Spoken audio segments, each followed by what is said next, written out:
Hello viewers, আসসালামু আলাইকুম। সকলে কেমন আছেন? আশা করতেছি আপনারা অনেক অনেক ভালো আছেন। তো ভিউয়ার্স, আসিয়া ধর্ষণের যে প্রধান আসামি তাকে কিন্তু অলরেডি সর্বোচ্চ শাস্তি মৃত্যুদণ্ড দেওয়া হয়েছে। তো এই ব্যাপারে আমরা সবাই জেনে গেছি, কিন্তু দেশবাসী ও তাদের আত্মীয়, আসিয়ার যে আত্মীয় স্বজন, তারা কিন্তু অন্য মন্তব্য তুলছে। সেটা হচ্ছে যে আসিয়া হত্যার যে বিষয়টা, প্রধান আসামিকে মৃত্যুদণ্ড এবং বাকি তিনটা আসামিকে কিন্তু বেকসুর খালাস দেওয়া হয়েছে।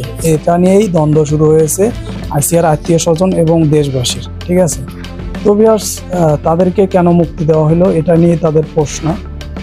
তো ভিউয়ার্স, আসলে তারা যে ভুলটা করেছে সেটা হচ্ছে তার বাবাকে তারা সাপোর্ট করছে। তারা যখন দেখলো যে হচ্ছে তার বাবা ধর্ষণ করেছে, এই কেসটাকে কিন্তু তারা উল্টা দিকে মানে প্রভাবিত করার চেষ্টা করছে, মানে উল্টা দিকে নিয়ে জানে যে তার বাবা নির্দোষ এরকম প্রমাণ করার চেষ্টা করছে। এটা কিন্তু একটা দোষের ভিতরে পড়ে। তো আমি বুঝি না যে হচ্ছে আদালত থেকে কেন তাদেরকে বেকসুর খালাস দেওয়া হইলো। আর এমনটাও হতে পারে যে তাদের এই কয়দিনে শাস্তি দিয়েছে এবং এই ব্যাপারে তাদেরকে করছে, যার কারণে এই ঘটনাটি ঘটছে। তো তাদেরকে বেকসুর খালাস দিয়েছে। তো ভিউয়ার্স, আপনাদের কি মতামত তা একটু কমেন্ট বক্সে জানাবেন। ঠিক আছে, তো ভিউয়ার্স, ভালো থাকবেন, সুস্থ থাকবেন। আল্লাহ হাফেজ।